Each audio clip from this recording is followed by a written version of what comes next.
Baik, adik-adik sekalian, tema kita di hari ini kita akan berbicara tentang motivasi berwirausaha. Apa adik-adik sekalian? Motivasi berwirausaha. Berarti kalau bicara tentang motivasi berwirausaha, di situ ada dua term, ya. Ada motivasi, ada usaha. Nah, motivasi itu adalah menyemangati, ya, mendorong, ya, dan tidak merubah, hanya mendorong. Jadi, kalau misalnya adik-adik hari ini mendengarkan motivasi dari Pak Hendra, itu hanya membangkitkan semangat adik-adik, tapi tidak merubah. Apakah adik-adik bisa merubah dia menjadi pengusaha? Belum tentu. Tidak semua demikian. Dia hanya menyemangati dalam waktu sesaat atau singkat, tapi dia tidak bisa merubah untuk jangka panjang. Nah, adik-adik sekalian, kedua adalah usaha. Usaha itu adalah apa? Ya usaha bisnis, menangkap peluang, lalu berbisnis, berdagang, dan berbagai macamnya. Nah, baik adik-adik sekalian. Nah, kalau kita perhatikan, ya. Nah, di pertemuan ketiga ini tema kita adalah motivasi bisnis. Nah, apa motivasi menjadi wirausaha itu? Atau motivasi berwirausaha? Nah, yang pertama laba. Laba itu apa? Untung. Setiap orang dagang pasti mimpinya adalah cari untung. Ya, dapat menentukan berapa laba yang diterima. Ya, beli 10.000, jual 15.000, beli 10.000, jual 13.000, beli 10.000, jual 17.000. Bebas saja. Ya, tidak ada batasan dalam Islam berapa keuntungan itu. Yang penting pastikan halal, pastikan berkah. Nah, gitu. Jadi bebas saja. Nah, beda dengan pekerja. Kalau pekerja nggak bisa bebas menentukan berapa keuntungannya. Yang kedua, kebebasan. Bebas ngatur waktu. Bebas saja. Sekarang misalnya kuliah sampai jam 1 misalnya. Habis itu istirahat atau apa, bisa murojaah, habis itu habis sholat asar dagang. Boleh nggak? Boleh aja. Bebas kok. Gue pedagang kok. Kalau mau tidur saya boleh nggak? Boleh aja. Nggak ada yang ngatur kan. Beda dengan pekerja. Dari jam sekian sampai jam sekian harus kerja dan berbagai macamnya. Jadi ada kebebasan dan Masya Allah luar biasa. Lalu kemudian ada impian personal. Saya tuh pingin dagang tuh, saya tuh pingin bantu orang-orang miskin. Saya dengan dagang, saya pingin orang-orang sekitar rumah saya bisa bekerja. Dengan dagang, saya pingin nanti para pekerjanya semua para penghafal Al-Quran. Lalu nanti tiap malam Jumat, saya pingin karyawan saya kahfian, baca surah kahfi. Atau pagi Jumat dia baca surah kahfi dan berbagai macam. Itu impian personal. Lalu kemudian keempat, kemandirian. Kemandirian itu apa? Rasa bangga mandiri. Iya dong, saya yang bayarin semua. Alhamdulillah sekarang nggak minta-minta. Ya, sekolah, kuliah, SPP-nya bayar sendiri. Kosan juga alhamdulillah bisa dari jualan jilbab ya, dari 10 potong jadi 50 potong. Alhamdulillah naik terus pesanannya. Jadi mandiri pada akhirnya.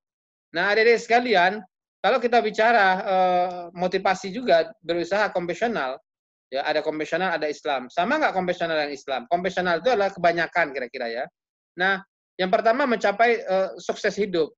Hampir semua orang dagang, mimpinya adalah bagaimana sukses hidup, ya sukses hidupnya.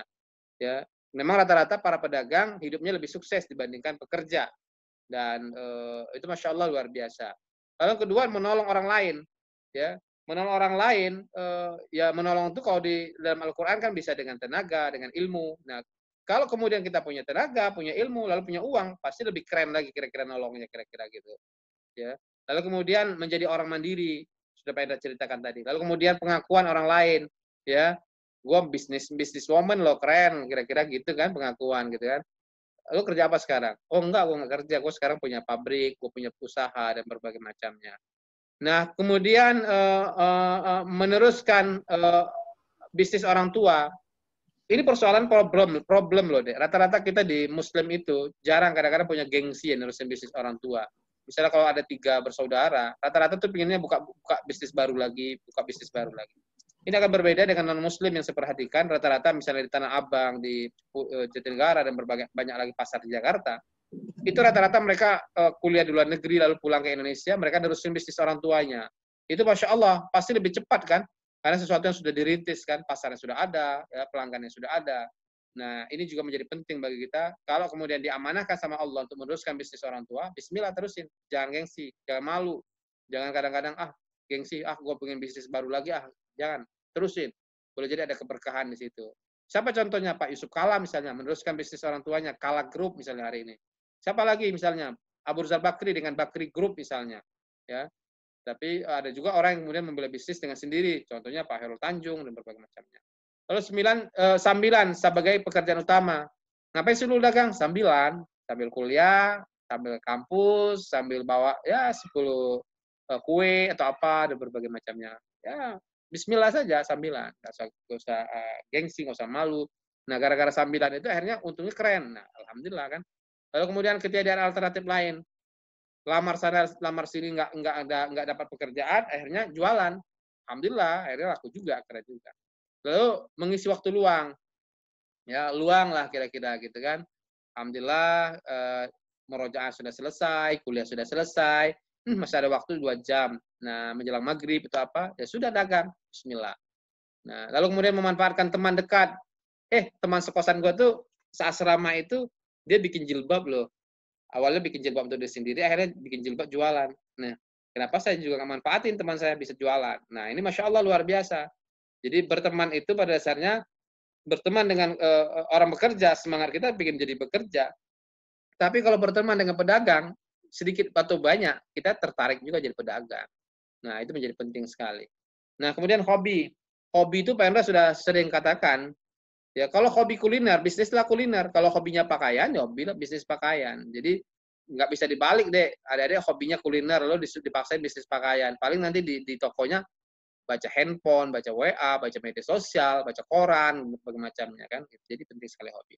Nah dalam Islam gimana Pak Hendra? Sama nggak dengan konvensional itu? Ya hampir mirip ya, tapi akan berbeda. Ya pertama cari untung, laba. Ya wajar, sama saja di Islam cari untung. Pak Hendra dagang untuk apa? Cari untung lah. Ya, karena di dalam Islam itu di hadis Rasulullah itu dikatakan 9 di antara 10 pintu rezeki itu adalah dagang. Saya sering sekali memotivasi adik-adik melalui media sosial, misalnya di Instagram atau di Facebook ya.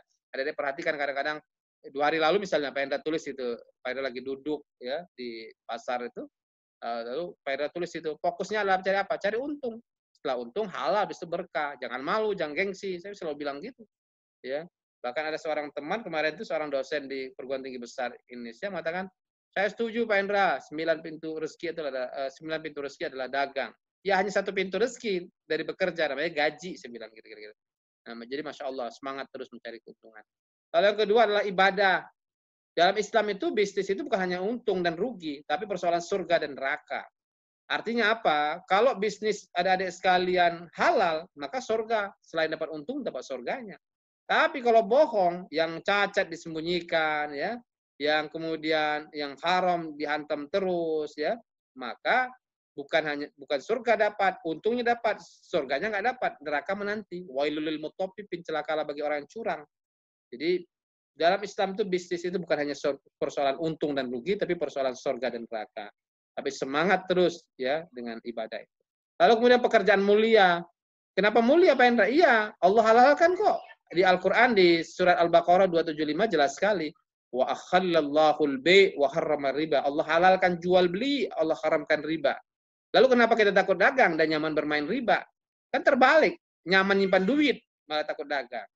Nah, jadi Masya Allah luar biasa. Lalu Nabi Muhammad itu seorang pedagang. Bayangin Nabi yang kita muliakan, itu pedagang.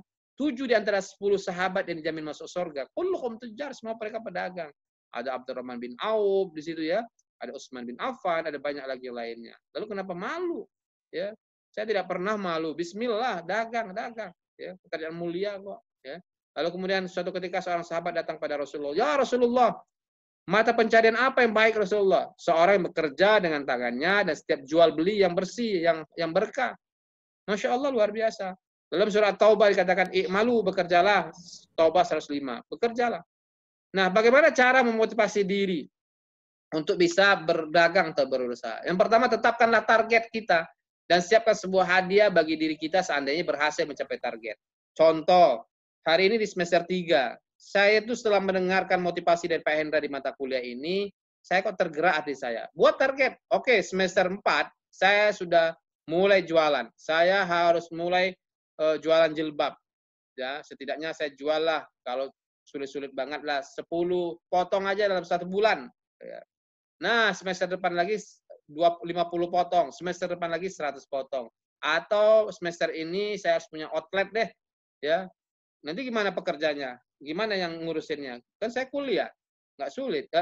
Kan saya kuliah, gimana caranya? Cari orang lain, ya, bagi hasil lah, atau gaji dia dan berbagai macamnya. Jadi nggak ada kata tidak. Jadi buat target, habis itu buat reward, ya, penghargaan. Jalan-jalan lah, jalan-jalan kemana ketika sudah punya itu, ya kan? Atau buat mimpi minimal 1 negara 1 tahun, ya, seperti Pak Endra sering bikin mimpi gitu. Minimal 1 tahun 1 negara. Mudah-mudahan pas saat meninggal sudah dapat 60 negara atau 70 negara, ya kan? Keren juga kira-kira gitu kan. Seperti Ibnu Batuta. Nah, alhamdulillah. Nah, yang kedua adalah cari tokoh panutan, ya, yang bisa dijadikan teladan. Nah, hampir semua orang hebat itu, Dek, pengusaha hebat itu punya namanya mentor, Dek. Anutan itu mentor, kayak mentor bisnis. Rasulullah misalnya. Rasulullah itu mentor bisnisnya siapa Rasulullah itu? Rasulullah itu mentornya pertama pamannya. Pertama adalah pamannya. Jadi mentor bisnis Rasulullah itu adalah pamannya. Bayangin, yang ngajak Rasulullah dagang sampai ke Syria umur 12 tahun pamannya. Ya kan? Jadi Masya Allah luar biasa. Tapi kalau kita tarik ke atas lagi, Dek, ternyata Rasulullah itu ayahnya pedagang. Meninggal kapan? Saat dalam perjalanan dagang ayahnya meninggal kan? Jadi kebayanglah adik-adik itu. Ayahnya meninggal kan dalam perjalanan dagang kan? Lalu kakeknya pedagang juga. Kakek-kakek buyutnya pedagang juga. Jadi Bani Hashim. Jadi Masya Allah luar biasa kan? Jadi kalau kita lihat memang Rasulullah memang terlahir dari keluarga pedagang. Nah, jadi ya, tapi tetap punya mentor, ya, mentor Rasulullah yang luar biasa. Bisa nggak Pak Hendra? Saya nggak terlahir dari keluarga pedagang. Bisa, kayak Pak Hero Tanjung, ya, yang bukan keluarga pedagang. Lalu yang kedua, siapa lagi? Istrinya. Istrinya Khadijah, itu mentornya Masya Allah luar biasa dahsyatnya. Jadi Rasulullah punya mentor. Meskipun kita harus yakin bahwa Rasulullah itu tanpa mentor juga sudah hebat, tapi secara manusiawi dia punya mentor bisnis yang luar biasa hebatnya. Kalau Pak Hendra apa mentornya? Mentor saya ayah saya, ibu saya pedagang gitu kan. Mertua saya alhamdulillah pedagang juga gitu ya. Jadi Masya Allah luar biasa. Jadi kita harus mentor. Dari mentor itu kemudian saya bisa belajar bagaimana bangkit, bagaimana terjatuh harus bangkit dan berbagai macamnya. Jadi carilah mentor adik-adik. Siapa kira-kira mentor bisnisnya? Pak Hendra dari keluarga saya kayak nggak ada mentor bisnis, Pak Hendra. Oke, lihat orang lain, perhatikan ya. Siapa misalnya yang bisa kita jadi motivasi dalam hidup kita. Adik-adik sekalian, nah, belajarlah dari anak Raja Wali. Pendra sudah cerita minggu lalu yang di keluarga ayam. Suatu ketika seorang petani ketemu sebutir telur di sawah, lalu dibawanya pulang. Ternyata butir telur tadi adalah anaknya Raja Wali. Nah, dietaskanlah di kelompok ayam. Kira-kira Raja Wali tadi bisa terbang nggak jadi? Nggak bisa terbang. Kenapa? Karena dia berteman dengan anak ayam yang bisa terbang. Dia cuma lihat, itu orang bisa terbang ya, itu orang bisa dagang ya. Padahal dia bisa terbang Raja Wali kan. Sampai suatu ketika, ya penasaran nih, anak-anak ayam lain dibawalah ke satu bukit. Dari bukit itu kemudian didorong anak Raja Wali tadi. Kira-kira Raja Wali tadi bisa terbang nggak? Spontan. Bisa terbang. Tapi bisa terbangnya karena dipaksain kan. Nah ada juga begitu, ada punya talenta dagang, punya talenta bisnis, tapi nggak berani bisnis. Kenapa? Karena bertemannya dengan teman-teman yang nggak bisnis. Nah, gitu. Jadi harus dipaksain seperti anak Raja Wali ini. Adik-adik sekalian, entrepreneur is being process is not to be. Menjadi pengusaha itu adalah proses, tidak tiba-tiba menjadi pengusaha sukses. Jadi harus dimulai, Dek. Dimulai dari sekarang. Learning process dalam ilmu manajemen itu rata-rata 20 tahun. Jangan sampai adik-adik baru bermimpi umur 30 tahun, terlambat. Sekarang. Ya, kalau sekarang jatuh, bangkit lagi. Jadi Masya Allah luar biasa. Saya sering cerita, ya, saya dulu ketika masih muda, umur 25 tahun, itu kalau belanja ke Tanah Abang, gitu, pakai motor, ya, lalu siapkan tas ransel, ransel pos kiri kanan itu ya. Nah, itu nanti kalau pulang diisi barang kiri kanan. Nah, sebatas itulah modalnya pada saat itu. Ya, tapi di awal-awal dagang, Masya Allah, ya nggak tahu ilmunya. Tahu-tahu knalpot motor itu kan panas ya, Dek ya. Knalpot motor itu kan panas, kena tuh tas ranselnya.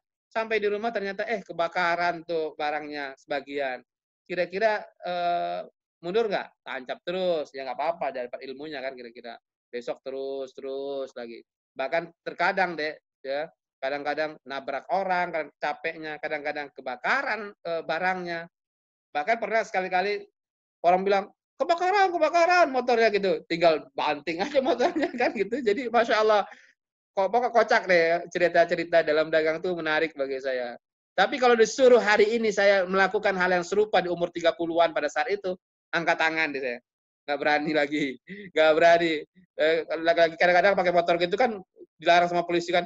Prit, kata polisi. Wah, pokoknya macam-macam deh, kocak deh ceritanya. Jadi kalau ditulis sebuah cerita, ya itu menarik bagi saya kira-kira gitu. Tapi kalau disuruh sekarang angkat tangan. Tapi kalau sekarang sudah beda. Karena bisnisnya sudah berjalan, maka kita bisa duduk manis, tidur manis di mobil, kira-kira gitu kan. Tinggal orang bawa mobil untuk kita, kira-kira gitu kan. Jadi saran saya kalau boleh memberi saran sama adik-adik, mulailah sekarang. Tenagamu masih kuat, tenagamu masih semangat, tanggungan hidupmu masih sedikit, belum ada, kira-kira gitu ya. Jadi bisa saving dan terus saving. Jadi mulailah dari sekarang. Adik-adik sekalian, nah Pak Endra bikin nih, minggu kemarin kan sudah bikin nih perbandingan antara pekerja versus pedagang ya dari sisi pendapatan. Nah, kalau pekerja itu 2 juta, maka dalam 12 bulan cuma dapat 24 juta loh, Dek. Kali 10 tahun, maka dapat 240 juta. Sedangkan harga rumah di Ciputat sekitarnya itu saya tanya-tanya ya sekitar 500 sampai miliaran loh, Dek. Itu Masya Allah luar biasa. Nah, bayangin 10 tahun cuma dapat 240 juta.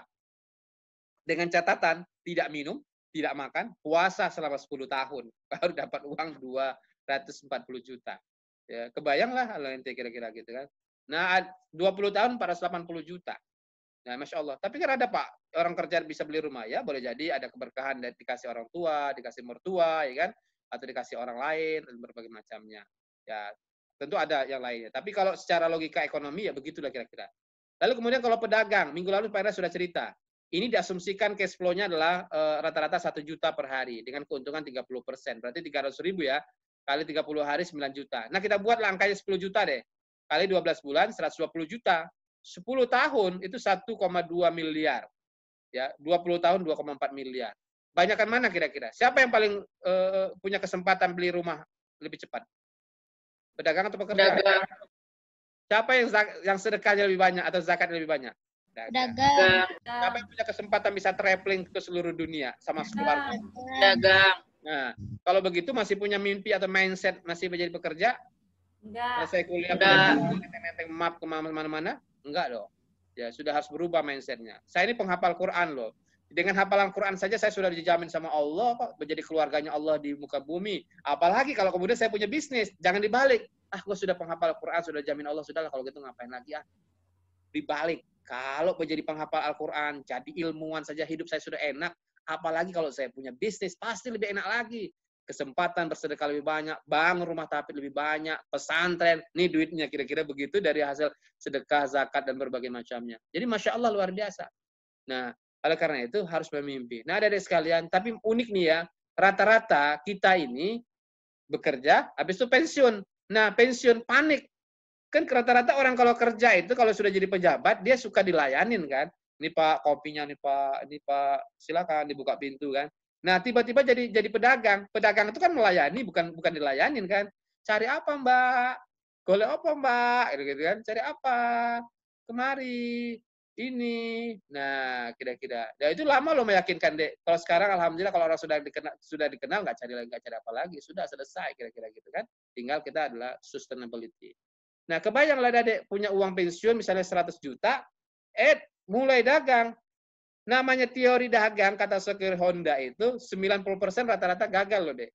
Kira-kira punya uang capek-capek dikumpulin sampai pensiun, mulai lagi dagang, habis itu uangnya bangkrut. Kira-kira bangkitnya gampang nggak kira-kira? Sulit nggak pakai bangkit lagi, Dek. Kira-kira gitu kan. Berbeda ketika adik-adik umur 20 tahun, jatuh, adik-adik bangkit lagi. Paling rugi uang kan, tapi dapat ilmu kan, dapat pengalaman kan. Gimana rasanya ditipu orang, gimana rasanya diambil orang, barangnya ada berbagai macamnya kan, pernah merasakannya begitu gitu kan kira-kira gitu. Jadi ini Masya Allah. Oleh karena itu saran saya adalah mulailah semenjak muda, semenjak sekarang. Terakhir, motivasi itu hanya membangkitkan, Dek, sementara. Ya, katanya belajar renang gaya kodok. Baca buku lagi, lihat YouTube. Belajar renang gaya kupu-kupu. Tapi nggak pernah terjun kolam renang. Kira-kira ente pernah merasakan nikmatnya berenang nggak? Nggak pernah. Untuk bisa merasakan nikmatnya berenang, harus terjun kolam renang. Baca buku tentang bisnis banyak banget teori-teorinya. Katanya begini, harus ambil untung gini, karena hobi macam-macam. Tapi nggak pernah punya bisnis. Kira-kira pernah nggak merasakan nikmatnya bisnis? Nggak pernah. Harus ya baca buku yang banyak, tapi harus mulai bisnis. Saya pikir itu adik-adik sekalian. Nah, kalau adik-adik tadi saya ingin lihatkan sama adik-adik sekalian, bagaimana itu 10 sahabat Nabi yang dijamin masuk surga, semuanya itu adalah pedagang. Nah, adik-adik bisa lihat, ini hadis Rasulullah. Ini 10 sahabat Nabi yang dijamin masuk surga. Kita hitung ya, siapa pedagang ya. Nah, pertama dari Abdurrahman bin Auf, dia berkata, Rasulullah SAW bersabda, Abu Bakar masuk surga. Abu Bakar itu pedagang loh, Dek. Sampai-sampai suatu ketika diangkat menjadi khalifah, kata Abu Bakar, gue masih pingin dagang nih. Kata Umar bin Khattab, enak aja nanti apa kata dunia nih khalifah dagang. Kalau gitu gimana caranya? Ambil dari kas Baitul Mal, digaji ente, biar ente punya maisha, punya biaya hidup. Nah ini Masya Allah. Mungkin kita kenal kezuhutannya aja, tapi kita nggak kenal dia seorang pedagang yang hebat. Lalu kemudian Umar bin Khattab, Umar juga begitu pedagang. Mungkin kita kenal Umar seorang yang berani, ya gitu. Tapi kita nggak kenal, ternyata dia punya properti yang begitu banyak dalam hidupnya. Jadi Masya Allah luar biasa. Ada Utsman bin Affan yang kaya, ada Ali, ya, ada Abu Thalha, ada Zubair bin Awam. Zubair bin Awam ini adalah istrinya,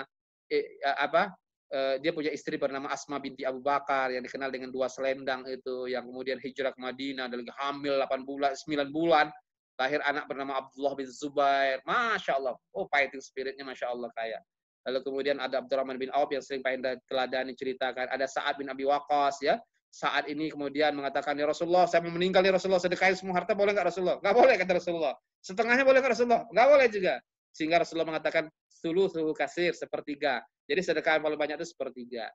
Lalu kemudian, nah inilah dia, Umar bin Khattab. Ente coba bayangin itu, Umar bin Khattab itu, Dek, punya kekayaan ladang, itu Masya Allah luar biasa. Mencakup 70.000 aset properti, ladang pertanian. Itu senilai 160 juta pada saat itu sekitar 11,2 triliun loh, Dek. Masya Allah. Saya sudah katakan sama adik-adik sekalian. Kalau mau kaya, teorinya 3 ya. Carinya pakai dagang, amankannya di emas, investasinya di properti ya. Jangan dibalik, carinya pakai kerja, amankannya di bank ya, dimakan oleh inflasi ya kan.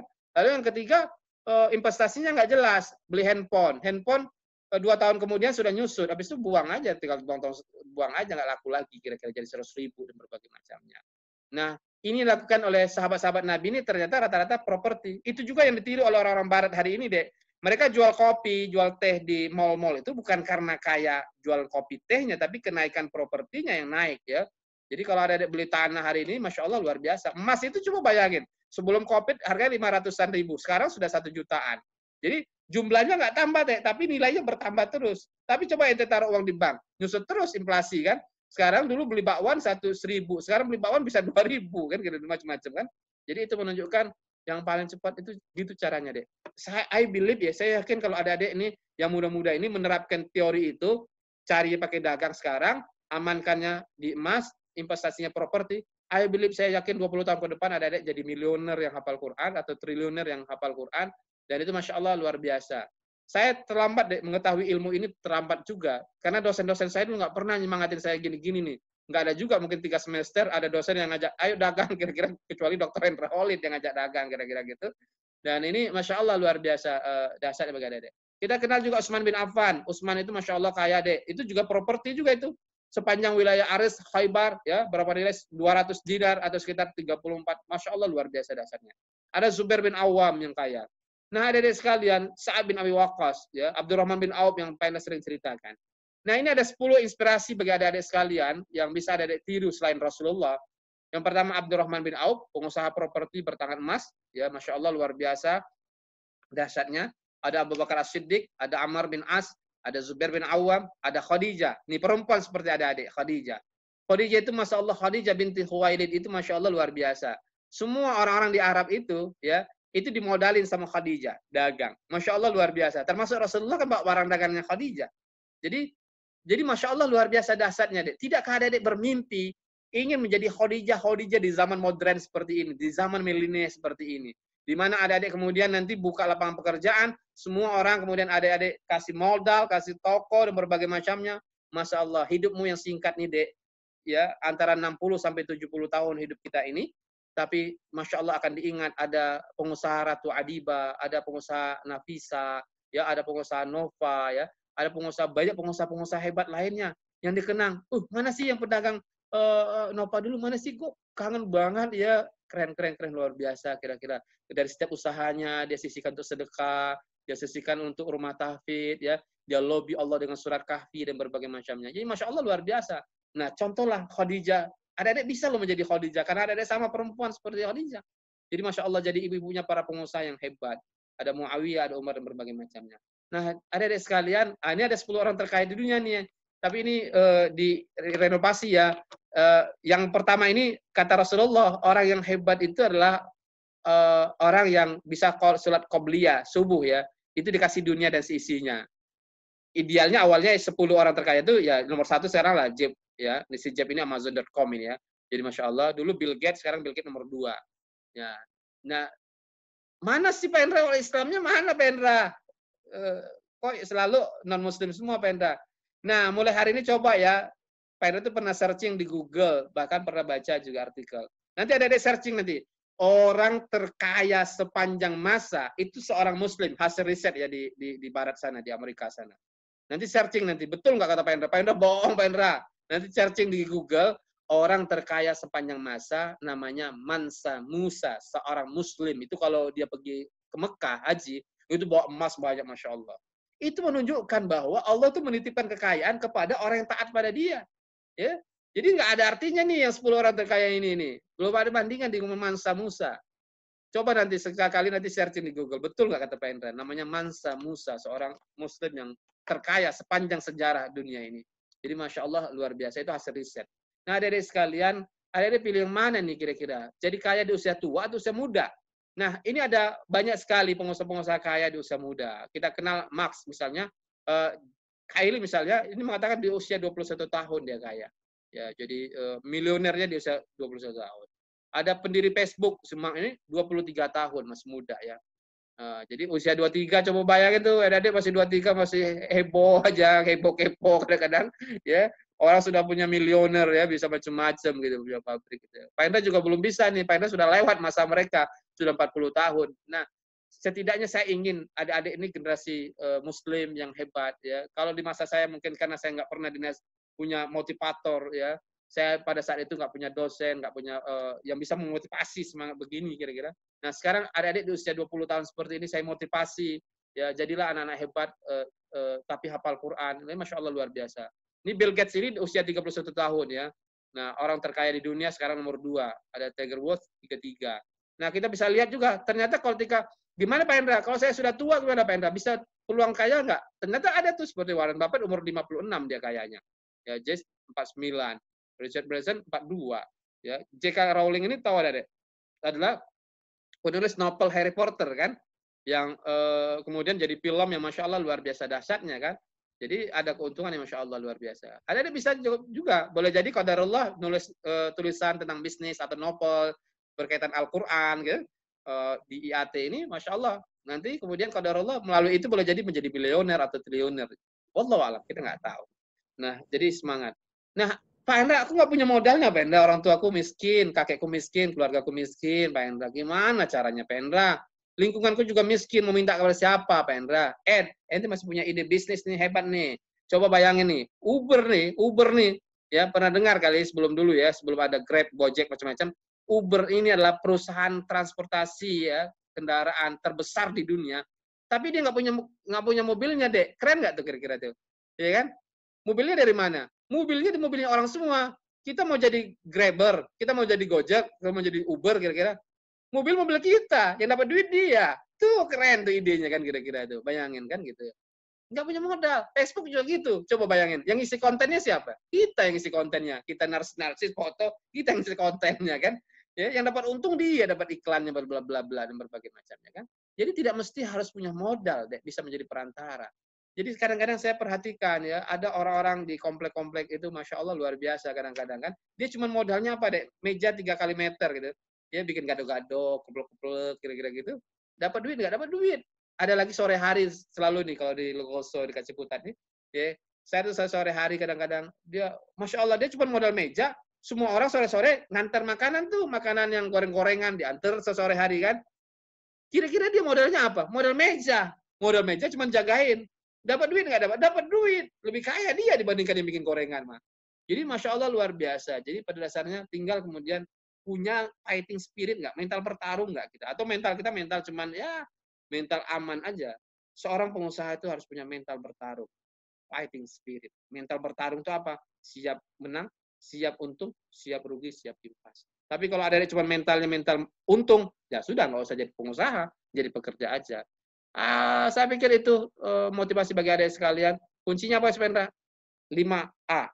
Action, action, action, action, dan action. Letakkan kakimu di anak tangga pertama. Saya yakin baru bisa untuk sampai ke 1000 tangga. Oke, thank you. Silakan diskusi ya sekitar 10 atau 15 menit. Silakan.